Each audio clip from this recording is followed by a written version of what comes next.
Sehr geehrter Herr Generalsekretär, lieber Mark, Secretary General, viele Male habe ich dich dear hier Mark, auf diesem Podium willkommen geheißen. both of us have stood here at this lectern so many times, but today is something special, for it is for the very first time that I have the great pleasure of welcoming you as the new NATO Secretary General.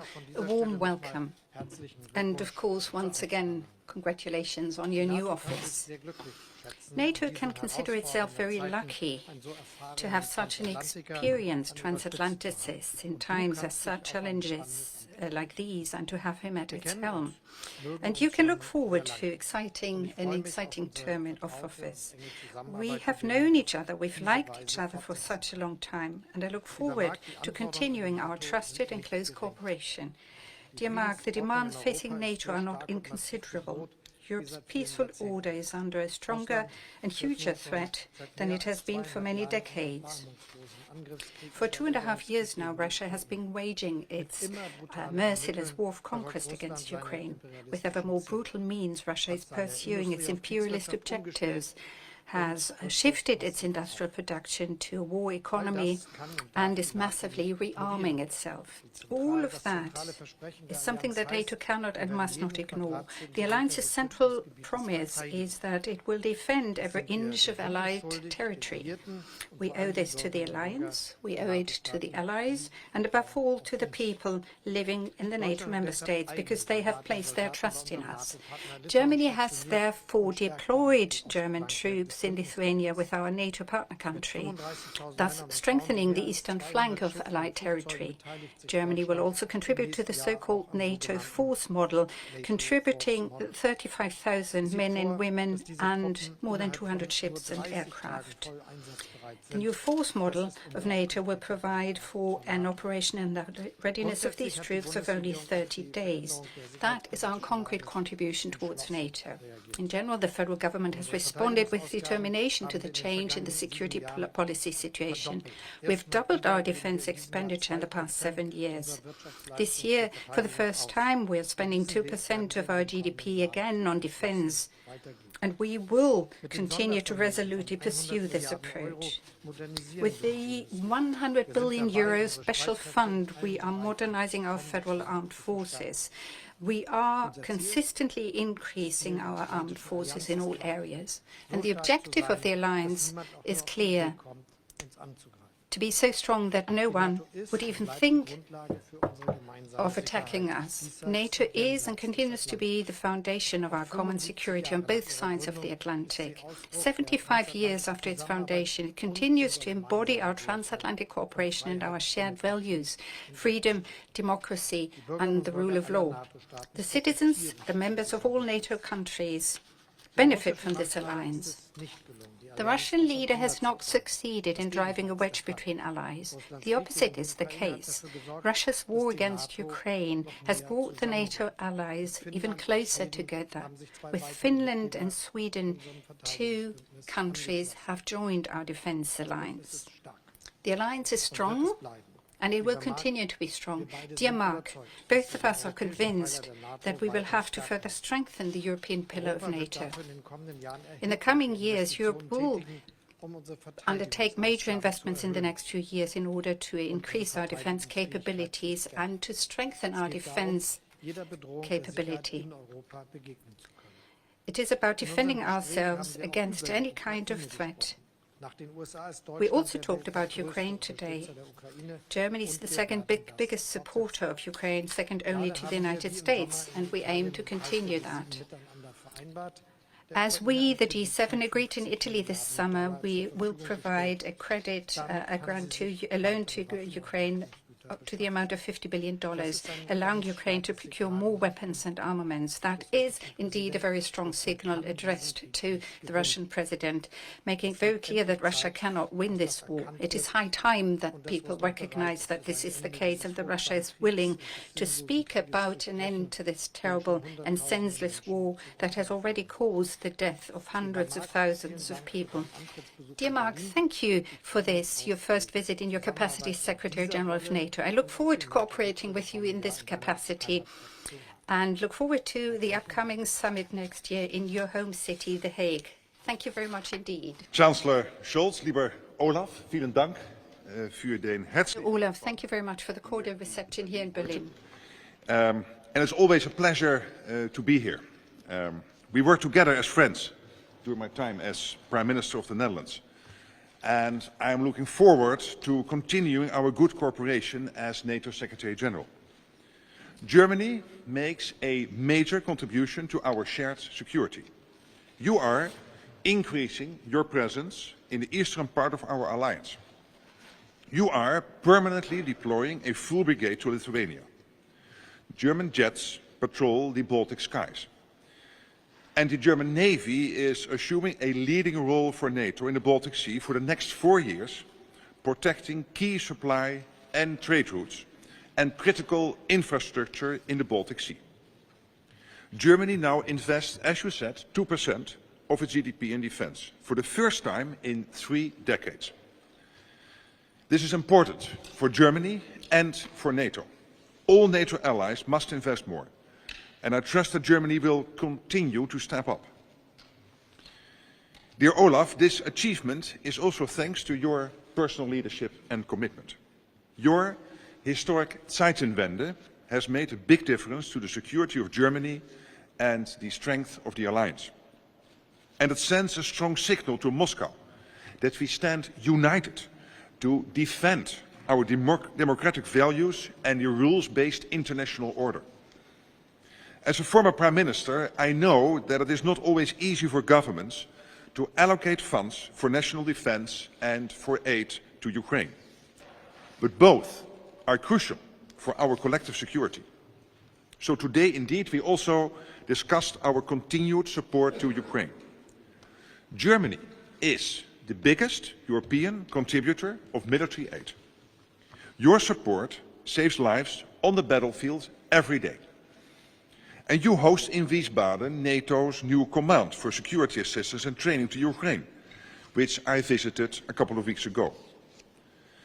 The NATO command for Ukraine is integral to the wider NATO Washington Summit package for Ukraine, which also includes the pledge of long-term security assistance and support for Ukraine on its irreversible path to Euro-Atlantic integration. If Putin wins in Ukraine, he will not stop there. Russia is conducting already an intensifying campaign of hybrid attacks across our allied territories, interfering directly in our democracies, sabotaging industry and committing violence. All of this to weaken us and to sow division. This shows that the shifting front line in this war is no longer solely within Ukraine. Increasingly, the front line is moving beyond borders, to the Baltic region, to Western Europe, and even to the High North. But NATO stands ready to deter and defend against these threats. We are investing in our capabilities across all domains: land, sea, air, space and cyberspace. We are working with industry to ramp up production and to accelerate innovation. Your defense industry here in Germany is crucial to the security of Europe and the defense of Ukraine. In Bavaria, American and European companies are partnering with NATO support to produce 1,000 Patriot air defense missiles in a new factory. This is the transatlantic defense industry at work, providing capabilities and jobs on both sides of the Atlantic. The German arms manufacturing Rheinmetall has just inaugurated the first factory in Ukraine, with a second facility nearing completion soon. And Rheinmetall has significantly increased ammunition production since 2022. We must keep up the momentum to keep our 1 billion people safe. So we are stepping up support to Ukraine, and we are working more closely with the European Union and other like-minded partners around the globe. Chancellor, lieber Olaf, thank you again for hosting me here in Berlin. Thank you for your leadership in these uncertain times, and thank you for Germany's leading role in the alliance, in NATO. Again, thank you.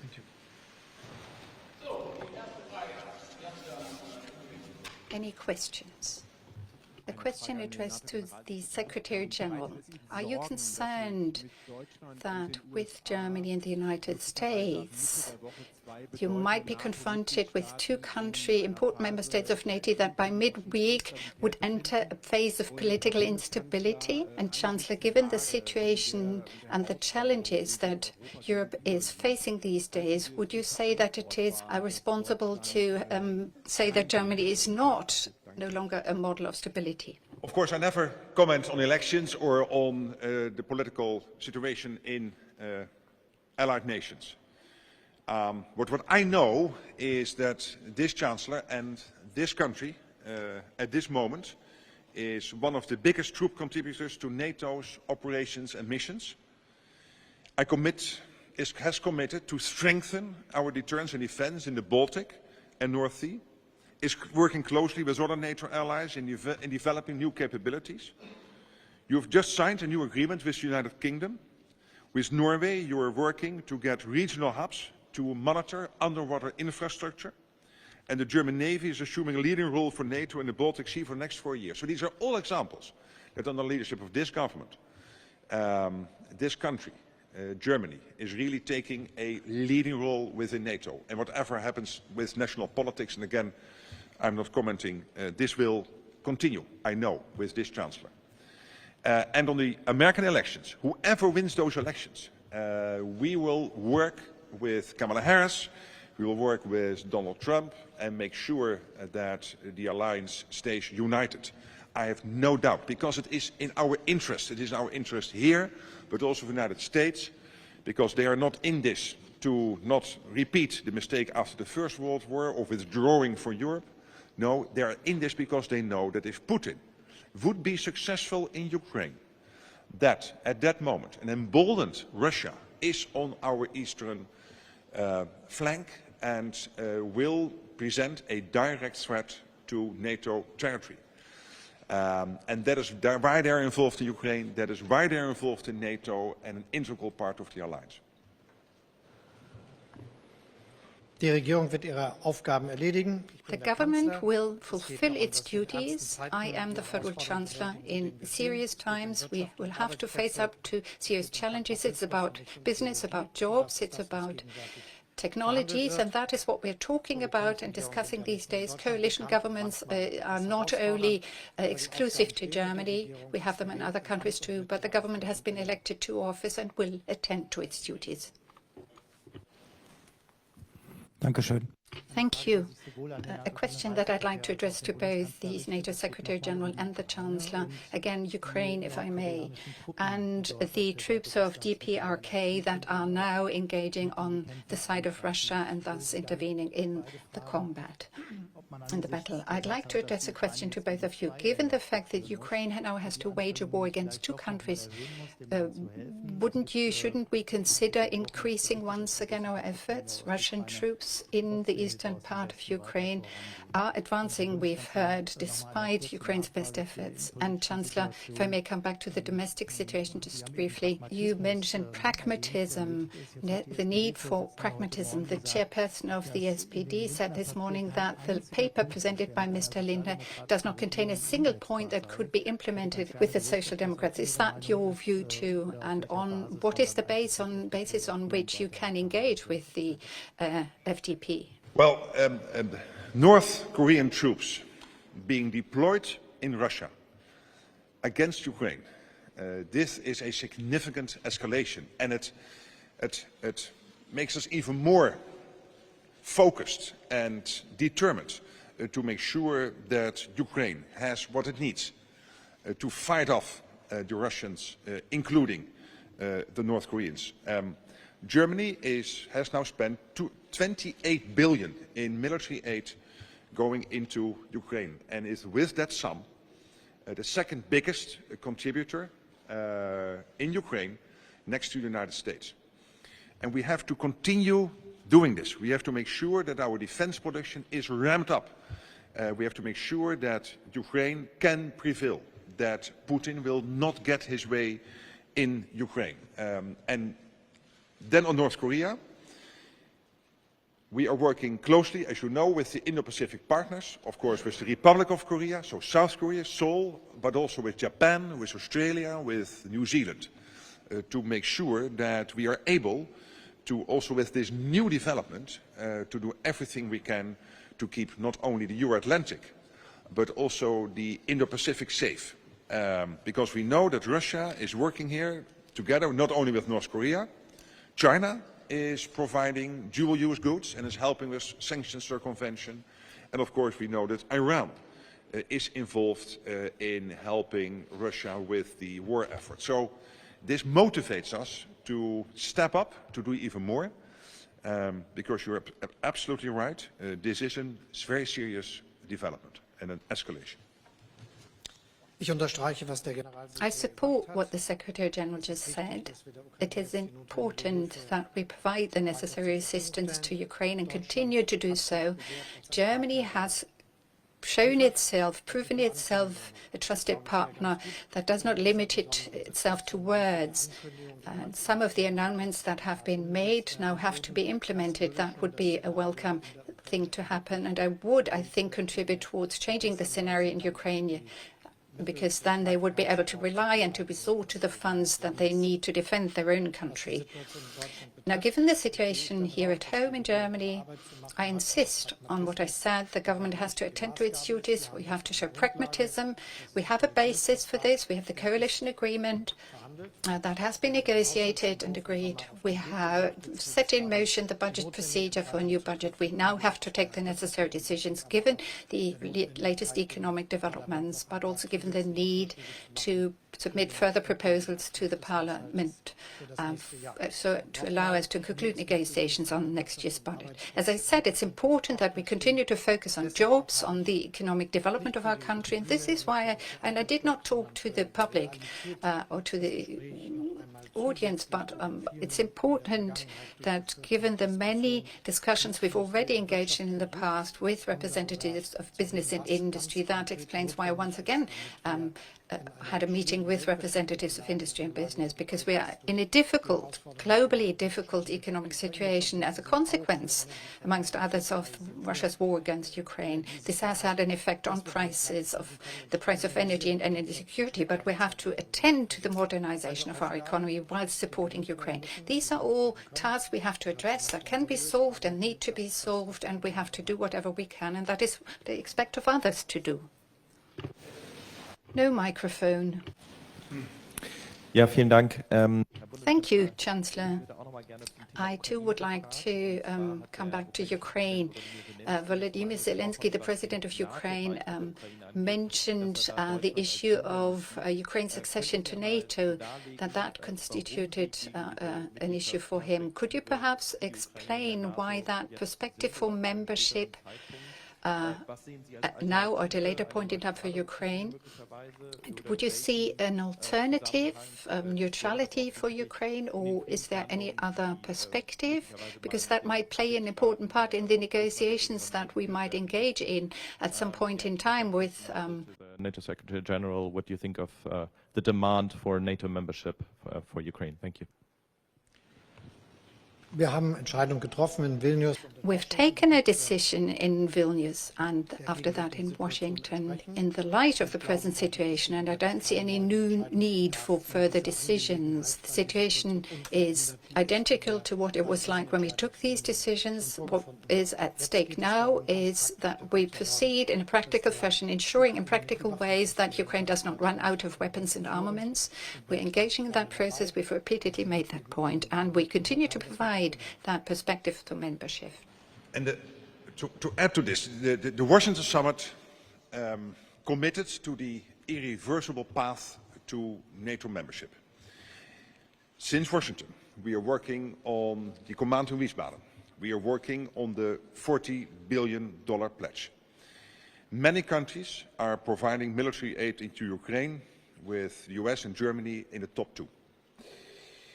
And many countries have closed bilateral security agreements with Ukraine on a number of issues. This altogether constitutes the bridge to NATO membership in the longer term. And I'm absolutely convinced that one day Ukraine will be a member of NATO. Now, the victory plan has been put forward by President Zelensky. I think it's always helpful when also Ukraine itself makes clear how they would see the next steps developing. But what I would say in answer to your question, when you look at everything happening at the moment, that bridge is now being built in a very practical way with, again, Germany and the US leading the way.